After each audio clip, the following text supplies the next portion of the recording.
नमस्कार, आप देख रहे हैं खबरों का बतंगड़ और मैं हूं मृदुल मिश्रा। आज बात खबरों की नहीं करेंगे, आज डी कस्बा वासियों के लिए बड़ी खुशखबरी की बात करेंगे और डी की बेहतरीन और बेहतर राजनीति के बारे में बातचीत करेंगे। और बहुत बहुत धन्यवाद, पुनः धन्यवाद। और आपको बताऊंगा कि शुरुआती दौर में ही क्यों हमने धन्यवाद किया, क्यों थैंक यू बोला। मैं बताऊंगा आपको कि मैंने क्यों थैंक यू बोला। लगभग लोगों को पता चल चुका होगा और लोगों ने देख भी लिया होगा कि पिछले कई महीनों से, यहां तक कि कहने वाला हूं कि पिछले सालों से एक ही मुद्दा लेकर के एक ही जनसेवक डी के अंदर, और वो शिकायतकर्ता भी बना, समाज सेवी भी बना, यानी कि जन कल्याणकारी चीजों पर उसने अपना फोकस किया और कहा कि मैं जनता को न्याय दिलाकर रहूंगा और अपनी बातों पर अडिग रहा। पिछले कई महीनों से एक ही मुद्दा, एक ही चर्चा पूरे कस्बे में बना रहा।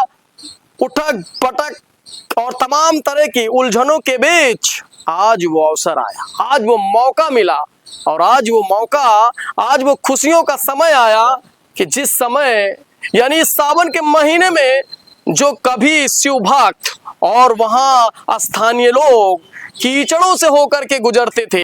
और आपको बता देता हूं कि जब पहले का समय था कि लोग उसी गंदे पानी नहीं कहूंगा, गंदी सड़क नहीं कहूंगा, गंदे नाले से होकर गुजरते थे।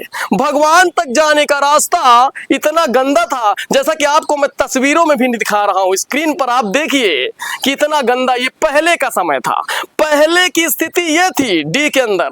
पर आज शिव भक्तों के लिए बड़ी खुशखबरी की बात है कि आज ये मार्ग का, यानी कि वहीं मंदिर, मस्जिद और कब्रिस्तान और हॉस्पिटल संचालन का जो मार्ग निर्माण कार्य प्रारंभ हो चुका है।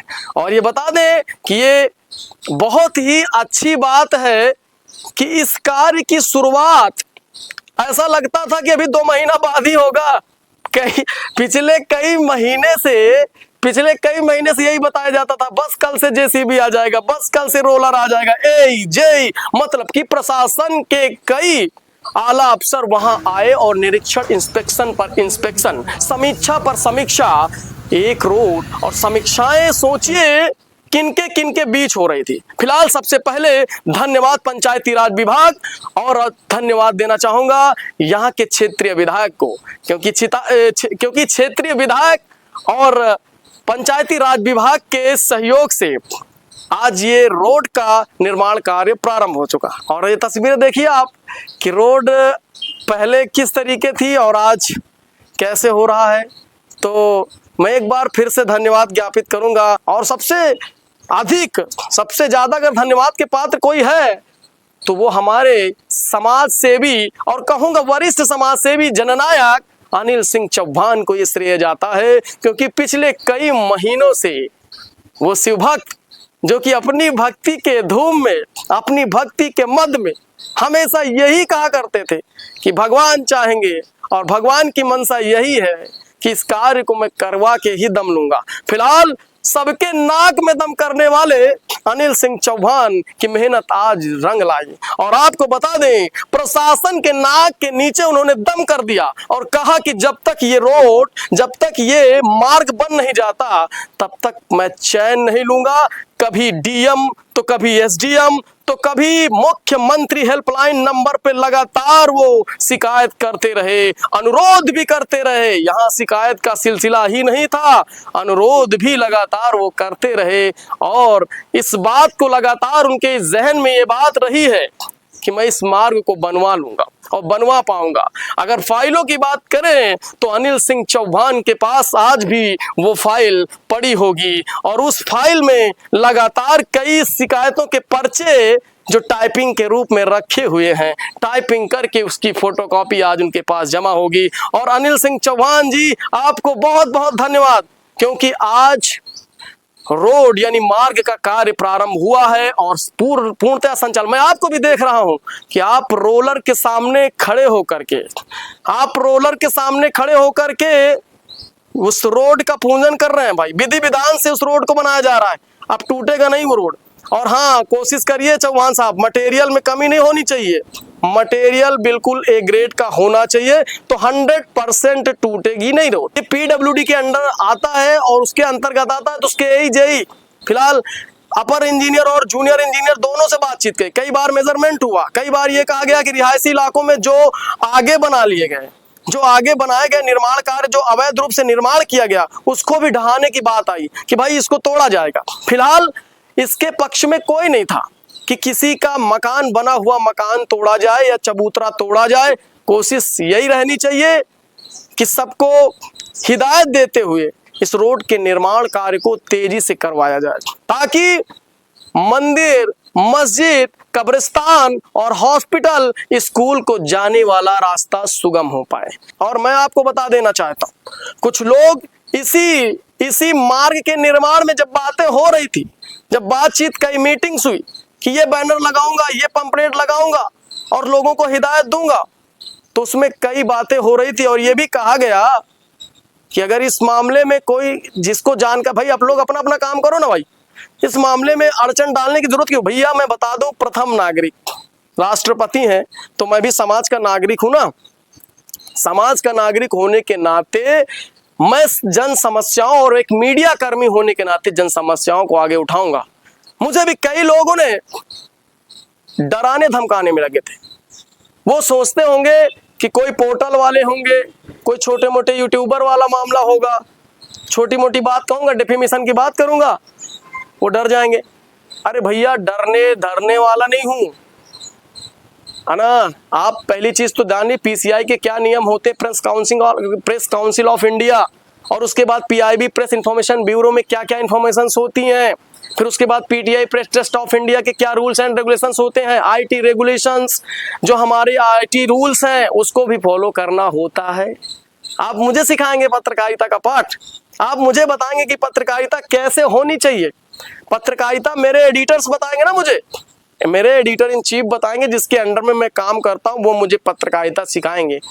कहीं कोई बात होती है, कोई बात अगर समस्या हो जाती है, तो मैं अपने सीनियर से बात करूंगा, आपसे नहीं। पत्रकारिता का पाठ मुझे वो पढ़ाएंगे, आप मुझे नहीं बताएंगे। डिफेमेशन कहाँ होता है, मानहानि, है ना, मानहानि, मानहानि, किसका मान और किसका हानि, समझ रहे हैं आप बात को। तो पहले चीज तो आप ये समझिए, किसी की भी बात हो, किसी भी जिम्मेदार की बात हो, पहली चीज तो डराने धमकाने का काम छोड़ दीजिए। आपने काम करवाया, काम पर फोकस किया, इसके लिए मैं बारंबार आपको धन्यवाद दे रहा हूं, पर डराने और धमकाने की बात नहीं होनी चाहिए, क्योंकि डराया और धमकाया उसे जाता है जो वास्तव में कभी इससे पहले दलाली बाजारी में पूर्णतः शामिल रह चुका हो। मुझे क्या, मैं अकेला चल दिया, किसी चीज का डर नहीं, है ना। और जब समाज के सेवा का भाव हो, समाज की बात करने का जज्बा हो, जुनून हो, तो डरने की क्या बात है, क्या बात है। फिलहाल आज कार्य प्रारंभ हुआ और अनिल सिंह चौहान जो कि इसके शिकायतकर्ता बने, और इसे जनमानस, आम जनमानस को इससे जागरूक भी किया और जिम्मेदारों तक पहुंचे, उनसे सवाल जिसको करना चाहिए शायद वो सवालों से पीछे हटे, पर अनिल सिंह चौहान लगातार अपनी पूरी जोश और पूरी जज्बे के साथ इस कार्य में लगे रहे। वाह अनिल सिंह चौहान, वाह चौहान साहब, आज आपने कमाल कर दिया और आज आपने साबित कर दिया कि दिल में जुनून और जज्बा हो तो हर कार्य छोटा हो जाता है।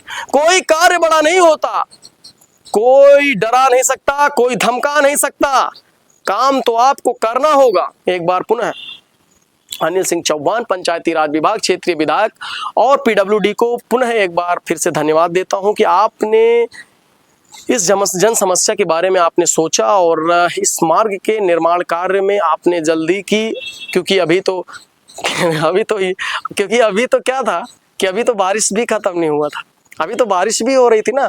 तो ये लगा होगा कि चौहान साहब तो बार बार कह रहे थे कि अभी बारिश का है, बारिश भी होगी, और बारिश में क्या होगा कि दो ढाई महीने काम डिले हो जाएगा भाई।